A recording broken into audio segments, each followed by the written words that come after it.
Big pass நிகழ்ச்சியை மாதிரியே விஜய் டிவில புத்தம் புதுசா ஒரு ஷோவை அறிமுகப்படுத்துறாங்க. சோ இந்த ஷோவை தொகுத்து வழங்குறவங்க ஒரு பிரபல நடிகை.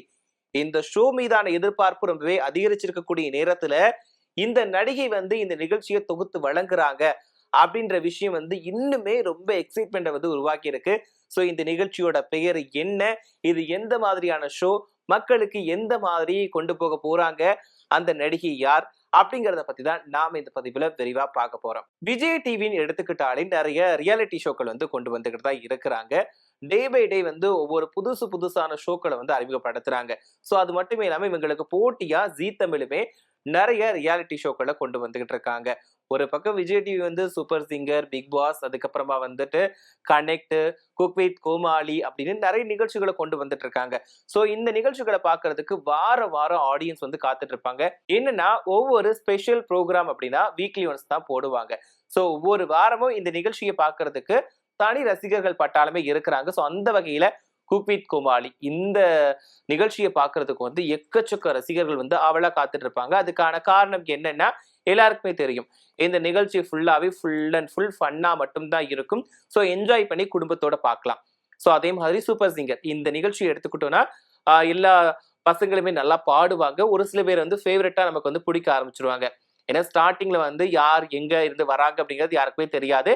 நிகழ்ச்சியில போக போக அவங்க யாரு, என்ன பண்ணிட்டு இருக்காங்க, அவங்களுடைய குடும்பத்தோட பேக்ரவுண்ட் என்ன அப்படிங்கிறது நமக்கே தெரிய வந்துடும்.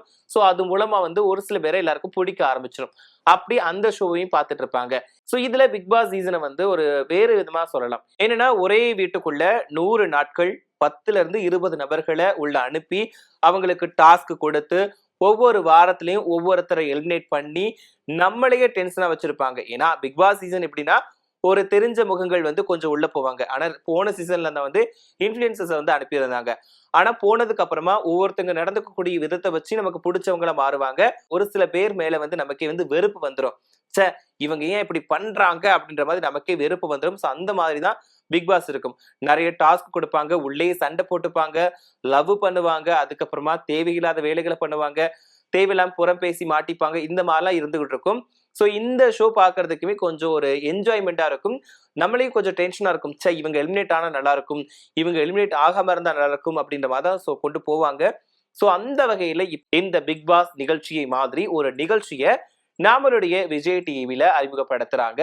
சோ இது எல்லாருக்குமே கொஞ்சம் எதிர்பார்ப்பை அதிகப்படுத்தி இருக்கு. ஏன்னா பிக் பாஸ் மாதிரியே இருக்குது இல்ல, அப்ப என்ன மாதிரியான நிகழ்ச்சியா இருக்கும் அப்படின்ற மாதிரி இருந்துச்சு. இதுக்கு முன்னாடி இந்த சீசன், அதாவது இந்த வருஷத்துக்கான பிக் பாஸ் தொடங்க போறாங்க. அதுல பொதுமக்கள் ஒருத்தர் இருக்க போறாங்க. அவங்கள செலக்டிவா அந்த ஒரு சில டாஸ்க் வச்சுதான் செலக்ட் பண்ணுவாங்க அப்படின்ற மாதிரிலாம் சொல்லிட்டு இருக்காங்க. சோ அந்த நிகழ்ச்சியான்னு கேட்டீங்கன்னா கண்டிப்பா அது கிடையாது. இந்த நிகழ்ச்சிய ஒரு பெரிய நடிகை தான் தொகுத்து வழங்க போறாங்க. இவங்க இதுக்கு முன்னாடி ஒரு நிகழ்ச்சியை தொகுத்து வழங்கியிருந்தாங்க. எல்லாருக்குமே இந்த ஒரு நேம சொன்னா கண்டிப்பா ஞாபகத்துக்கு வந்துடும். தக தக தங்க வேட்டை. இந்த ஷோவை தொகுத்து வழங்கின ரம்யா கிருஷ்ணன் அவர்கள் தான். சோ புதுசா லான்ச் ஆகக்கூடிய இந்த ஒரு ஷோவை தான் விஜய் டிவியில தொகுத்து வழங்க போறாங்க. சோ இந்த நிகழ்ச்சியோட பேர் என்னன்னு கேட்டீங்கன்னா செகண்ட் லவ். 6 ஆண் போட்டியாளர்கள், 6 பெண் போட்டியாளர்கள், ஒரு வீடு, அங்க நடக்கக்கூடிய பிரச்சனைகள், சுவாரஸ்யம், இது எல்லாத்தையும் தான் காட்ட போறாங்களாம் இந்த ஒரு நிகழ்ச்சி மூலமா. சோ இந்த நிகழ்ச்சிக்கு செகண்ட் லவ் அப்படின்னு பேர் வச்சிருக்காங்க. இந்த நிகழ்ச்சியை ரம்யா கிருஷ்ணன் அவர்கள் தொகுத்து வழங்க போறாங்க. இவங்க தொகுத்து வழங்கினாலே கண்டிப்பா அந்த ஷோ நல்லா தான் இருக்கும். சோ அதுக்கு உதாரணத்தை சொல்லணும் அப்படின்னா தக தக தங்க வேட்டை. கண்டிப்பா இந்த ஷோ 90s கிட்ஸ்களுக்கு நிறைய மெமரிஸை கொடுக்கும். ஏன்னா இவங்களுடைய காஸ்டியூம் பாக்குறதுக்கே நிறைய பேர் இந்த ஷோவை பார்த்த நாட்களுமே இருக்குது. ஸோ இவங்க மறுபடியுமே ஒரு நிகழ்ச்சியை தொகுத்து வழங்க போறாங்க. ஸோ செகண்ட் லவ் அப்படின்ற இந்த நிகழ்ச்சி தான் அதிகாரப்பூர்வமா இந்த நிகழ்ச்சிக்கான ஒரு போஸ்டர் வெளியிட்டு இருக்காங்க. அதுல என்னன்னா பின்னாடி கப்பிள்ஸ் எல்லாரும் பேசிட்டு இருக்காங்க. ரம்யா கிருஷ்ணன் அவர்களோட கையில ஹார்ட் இருக்கு. அந்த ஹார்ட்டில கீரல் விழுந்திருக்கு.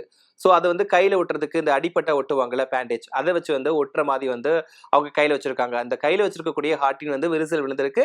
அதுல பேண்டேஜ் போட்டு ஒட்டி வச்சிருக்காங்க. சோ இதனால இது லவ் சேர்க்கிற விதமா இந்த ஷோ இருக்குமா அப்படின்ற மாதிரியான எதிர்பார்ப்பு இருக்குது.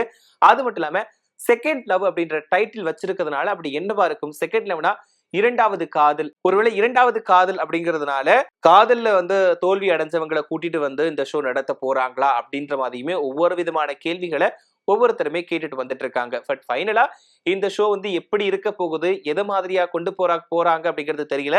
பட் 6 பெண் போட்டியாளர்கள், 6 ஆண் போட்டியாளர்கள், ஒரு வீடு. இந்த மாதிரி கான்செப்ட்ல தான் இந்த நிகழ்ச்சியை தொகுத்து வழங்க போறாங்க அப்படின்ற தகவல் வந்து வெளியாகிடுச்சு.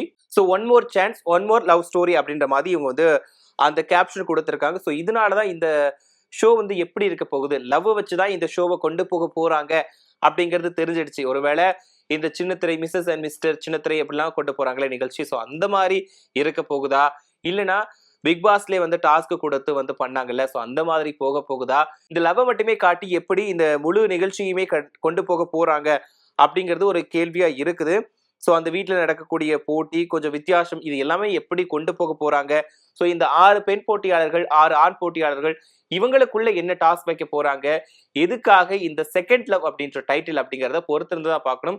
பட் இருந்தாலும் இந்த நிகழ்ச்சியை வந்து ரம்யா கிருஷ்ணன் அவர்கள் தொகுத்து வழங்குறாங்க அப்படின்ற உடனே கண்டிப்பா ஒரு டிஃப்ரெண்டா தான் இருக்கும் அப்படின்ற மாதிரி எல்லாருமே யோசிக்க ஆரம்பிச்சுட்டாங்க. இருந்தாலும் பொறுத்திருந்து தான் பார்க்கணும். ஸோ இந்த எப்பவுமே ஒரு நிகழ்ச்சி தொடங்குறதுக்கு முன்னாடி அதன் மீதான எதிர்பார்ப்பு அதிகமா இருக்கும் போல. ஸோ அந்த மாதிரி தான் இப்போ இந்த ஒரு ஷோக்கான எதிர்பார்ப்புமே அதிகமா இருக்கு. விஜய் டிவி தரப்புல இருந்து இந்த ஒரு நிகழ்ச்சியை வந்து லான்ச் பண்ண போறாங்க.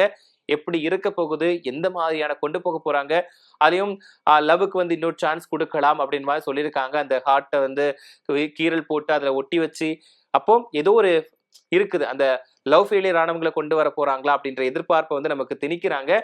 போக போக தான் தெரியும் எந்த மாதிரியான நிகழ்ச்சி இருக்க போகுது, எப்படி இவங்க தொகுத்து வழங்க போறாங்க, எந்த மாதிரி மக்கள் மனசுல போய் பதிய போகுது. பிக் பாஸ் மாதிரியும் அந்த சூப்பர் சிங்கர்ஸ் மாதிரியும் குக் வித் கோமாளி மாதிரி வந்து மனசுல போய் பதிய போகுதா அப்படிங்கறத பொறுத்ததை தான் பார்க்கணும். ஏன்னா விஜய் டிவின்னு எடுத்துக்கிட்டாலே கண்டிப்பா அவங்க எந்த ஷோ தொடங்கினாலுமே கண்டிப்பா ஹிட் அடிக்கிற மாதிரி தான் கொடுத்துருவாங்க. எப்படி ஸ்டார்டிங்ல வந்து கொஞ்சம் போர் அடிக்கிற மாதிரி இருந்தாலும் மக்களோட மனநிலையை பொறுத்து அதை வந்து வேற மாதிரி மாத்தி கொண்டு போயிருவாங்க. ஸோ அந்த மாதிரி தான் நிறைய ஷோக்கள் வந்து போய்கிட்டே இருக்குது. சீசனா வந்து நிறைய ஷோக்கள் வந்து வந்துட்டு இருக்கா. ஸோ அதுல வந்து பிக் பாஸ் 1, அப்புறமா குக் வித் கோமாளி, கலக்க போவது யாரு, அது இது அப்படின்னு சொல்லிட்டு நிறைய ஷோக்களை சொல்லலாம். வருஷத்துக்கு வருஷம் வந்து அந்த ஒவ்வொரு சீசனையுமே தொடங்குவாங்க. இப்போ வந்து குக் வித் கோமாளி போய்கிட்டு இருக்கு. அந்த ரீசெண்டா வந்து கூட நம்மளுடைய பிக் பாஸ் சீசன் தொடங்குறதுக்கான ஒரு அறிவிப்பை வந்து வெளியிட்டிருந்தாங்க. ஸோ அதுல பொதுமக்களுமே கலந்துக்கிடலாம் அப்படின்ற அறிவிப்பை வெளியிட்டிருந்தாங்க. இது எல்லாமே கொஞ்சம் எக்ஸைட்மெண்ட் வந்து கொடுத்துட்டு இருக்கக்கூடிய நேரத்துல புதுசா ஒரு ஷோ வந்து லான்ச் பண்ணியிருக்காங்க. ஸோ இதனால வெயிட் பண்ணி தான் பார்க்கணும் எந்த மாதிரி இருக்க போகுது அப்படிங்கிறத. நீங்க இதை பத்தி என்ன நினைக்கிறீங்க? அதாவது ரம்யா கிருஷ்ணன் வந்து இந்த நிகழ்ச்சியை தொகுத்து வழங்க போறாங்க. ஸோ இதை பத்தி நான் எதிர்பார்ப்பு உங்களுக்கு எப்படி இருக்கு அப்படிங்கறத மறக்காம கமெண்ட்ல சொல்லுங்க. அது மட்டும் இல்லாம விஜய் டிவிலேயே எனக்கு இந்த ஒரு நிகழ்ச்சி தான் ரொம்பவே பிடிக்கும். எனக்கு வந்து நான் இந்த ஷோவை வந்து மிஸ் பண்ணாம பார்த்துடுவேன். மிஸ் பண்ணா கூட ரொம்பவே வருத்தமா இருக்கும் அப்படின்னு நினைக்கிற ஷோ எது அப்படிங்கறத மறக்காம கமெண்ட்ல சொல்லுங்க.